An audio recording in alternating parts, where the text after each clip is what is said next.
You know, when you think of ancient Israelite worship, your mind probably jumps straight to the big, magnificent temple in Jerusalem. But what if I told you that for centuries before that temple even existed, the very center of their religion was, well, a moving target? It was a portable, wandering sanctuary. And all that moving around created some absolutely fascinating puzzles for later generations to solve. So that's really the big question we're diving into. If you don't have this one central, permanent spot, where do you go? What are the rules? And this isn't just some historical trivia. For the ancient rabbis of the Talmud, this was a huge legal mystery they were absolutely obsessed with solving. And they did it by digging into every single word of the scriptures. So the sanctuary's journey basically follows this path. It starts out as that famous tent, the Tabernacle, in the wilderness. Then, when the Israelites enter the land, it makes a stop in a place called Gilgal. After that, it settles down for a while in Shiloh, in a kind of semi-permanent home. And then finally, it reaches its ultimate destination, Jerusalem. The thing is, each of these stops had its own unique status, its own set of rules, which, you guessed it, sparked some brilliant debates. Okay, let's start with that first stop inside the land, Gilgal. This new but still temporary center for worship immediately raised a massive question for the rabbis. Now that they weren't wandering in the desert anymore, what kinds of sacrifices were actually allowed? And the answer? Well, it turns out it wasn't simple at all. You basically had two main camps. On one side, you have Rabbi Shimon. He argued for a really limited menu of offerings, saying, look, only public sacrifices that have a set time, like the Passover offering, are permitted. But on the other side, you have a group we just called the rabbis, and they had a much more open view. They said, no, all public offerings are fair game here. And here's where it gets amazing. This is the real genius of Talmudic argument. Both sides, to prove their completely opposite points, used the exact same verse from the Bible. Think about that. It wasn't about finding different evidence. It was about looking at the same piece of text and seeing two totally different things. It's just a masterclass in reasoning. So how is that even possible, right? How can one verse lead to two different conclusions? Let's unpack the evidence and see exactly how they did it. This is where we get to see these ancient legal minds at their absolute sharpest. This is it. This one line from the book of Joshua is the entire battlefield. It seems pretty straightforward, doesn't it? It just sounds like it's stating a fact. They were in Gilgal and they celebrated Passover. But for the rabbis, no word in the Bible is ever just there by accident. Every detail has a purpose. So here's how it breaks down. Rabbi Shimon's logic goes like this. Why does the Torah make a point of mentioning the Passover offering specifically? It must be a clue. It's there to limit things, to imply that only Passover-style, time-bound offerings were allowed. The other rabbis, they say you're reading it all wrong. They argue the verse has nothing to do with limiting offerings. It's there to solve a completely different legal problem, proving that the men who had just entered the land could become ritually pure before their circumcision, which they needed to do to make the offering on time. One verse, two completely different legal worlds. Okay, let's pack our bags and move on.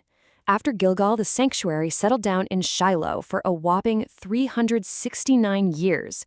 This was a huge step toward permanence, but it created a brand new kind of puzzle, and this one was about architecture. What did this place actually look like? And here's the paradox.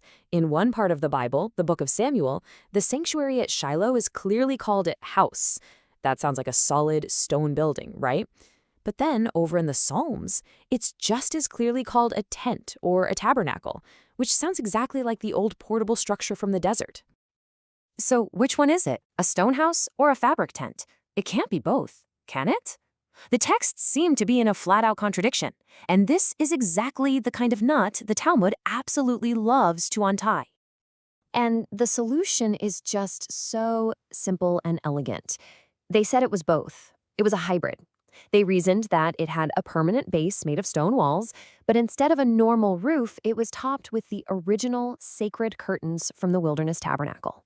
A house on the bottom, a tent on top. Problem solved. The rabbis actually gave this whole era a special name, pulling it right from the Torah, menucha, which means rest. Now, it wasn't the final permanent inheritance, that would be Jerusalem, but it was the first time in a very long time that the divine presence had a place of rest, a stable home, after all those decades of wandering. But honestly, the most fascinating puzzle to come out of Shiloh wasn't its architecture. It was this really strange rule about where you were allowed to eat certain sacred meals. And this is where law, geography, and poetry all come together in this incredible way that is just so Talmud. So get this. Here's the rule. Unlike in Jerusalem, where you had to eat sacred meals inside the city walls, in Shiloh, you could eat them pretty much anywhere, on a hilltop, down in a valley, but with one wild condition. You had to be able to see the sanctuary building, an actual sightline rule. How cool is that? So where on earth did they get an idea like that? Well, they derived it from this verse in Deuteronomy. Now, on the surface, this looks like a clear no, right? It says, do not offer your sacrifices in every place that you see. It sounds like it's shutting this whole idea down, not allowing it. Ah, but here comes that brilliant legal mind twist. The rabbis read this with surgical precision. The verse says you can't offer the sacrifice everywhere you see. It says nothing about eating the sacrifice. So they reasoned if the Torah had to go out of its way to forbid the offering, that must imply that the other activity, the eating, is actually permitted everywhere you see. A prohibition gets flipped into a permission. But finding a legal basis wasn't quite enough for them. They wanted to find a deeper, more poetic reason for this strange law. And they came up with several beautiful ideas, connecting it to everything from place names to tribal politics. But let's focus on that last one, from Rabbi Abahu, because it's just stunning. So, Rabbi Abahu grounds his entire idea in the blessing that Jacob gives his son Joseph. And this is important because, remember, Shiloh was in the territory that belonged to Joseph's descendants. The key to his whole argument is that very last word in Hebrew, ayin. And this is the magic key. The whole thing hinges on this one little word. Ayin in Hebrew has a double meaning. It can mean a fountain or a spring, which is how it's usually translated. But it can also mean the eye. And Rabbi Abahu says, what if we read it the second way? And here's his incredible step-by-step logic. Step 1, he thinks back to that famous story in Genesis, where Joseph averted his eye and virtuously resisted the advances of Potiphar's wife. Step 2, since his great act of righteousness was all about his eye, his reward should also be connected to the eye. And Step 3, the big conclusion. Therefore, his descendants, living in his territory of Shiloh, are given the unique privilege to eat their holy meals as far as their eye can see.